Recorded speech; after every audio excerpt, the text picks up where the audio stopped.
আজ নতুন ধরনের একটা ভিডিও তোমাদের সাথে শেয়ার করব। আমি আশা করব তোমরা সবাই আমার পাশে থাকবে। এটা হলো গ্রামের বাড়ি আমাদের। ধান সিদ্ধ করার আগে ভাপিয়ে নিতে হয়, সেই ধান ভাপানো চলছে।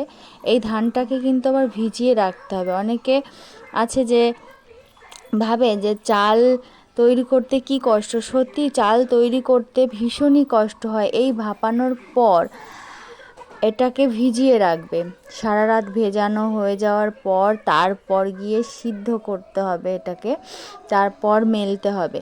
আসল কথা, আমার বাবা কখনো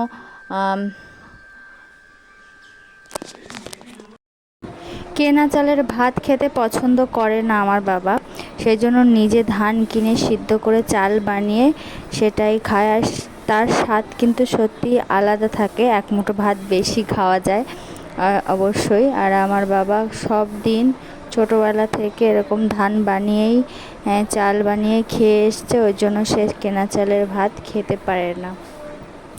এটা করতে কিন্তু ভেবো না কষ্ট হয় না, খুব কষ্ট হয়। আমি তো কোনোদিনও করিনি, বাবার সাথে সাথে একটু একটু হাত দিয়ে যেটা বুঝলাম, সত্যিই অনেকটা কষ্ট হয়। আমাকে কখনো দেয়নি করতে। দেখো, ভাপানো হয়ে যাওয়ার পর এরকম জলের মধ্যে সারা রাত ভিজিয়ে রাখতে হবে। বাবা আমাকে এনে এনে দিচ্ছিলো, আমি ওর মধ্যে দিচ্ছিলাম। বাবা বলছিল তোকে করতে হবে না, আমি করে নিচ্ছি। তাই আমি বললাম না, দাও আমি একটুখানি করি। এই জলটার মধ্যে সারা রাত ভিজবে ধানটা, তারপরের দিন কিন্তু এই ধানটাকে আবার সিদ্ধ করতে হবে। সিদ্ধ করার পর সেটাকে রোদে দিয়ে এক রোদ নয়, মানে 2 দিন রোদ দিয়ে তারপরে বস্তা ভরে রেখে দিয়ে সেটাকে ভাঙাতে দিতে হবে, তারপরে কিন্তু চাল হবে।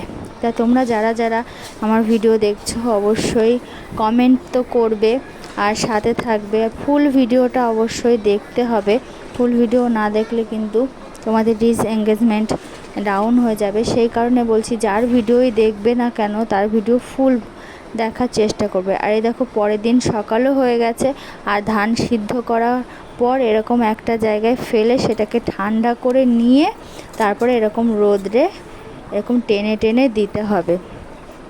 টেনে টেনে দেওয়ার পরে এটাকে কিন্তু ঘন ঘন নেড়ে চেড়ে এপাশে ওপাশে, যদি রোদ না হয় ধান নষ্ট হয়ে যাওয়ার চান্স থাকে, সেই জন্য এরকম পাতলা করে মেলে দিয়ে 2 দিন ধরে রোদ্রে শুকাতে হবে। শুকিয়ে গেলে বস্তা ভরে রেখে দিতে হবে, তারপরে চাল কলে গিয়ে সেটাকে ভাঙিয়ে চাল বানিয়ে তারপর অবশ্যই জানাবে। আর আমার ভিডিওটা কে কোথা থেকে দেখছো সেটাও জানাবে। তো আজকের মতন এই পর্যন্তই। টাটা, সবাই সুস্থ থাকবে, ভালো থাকবে, আর এই গরমে বেশি বেশি করে জল খাবে। টাটা।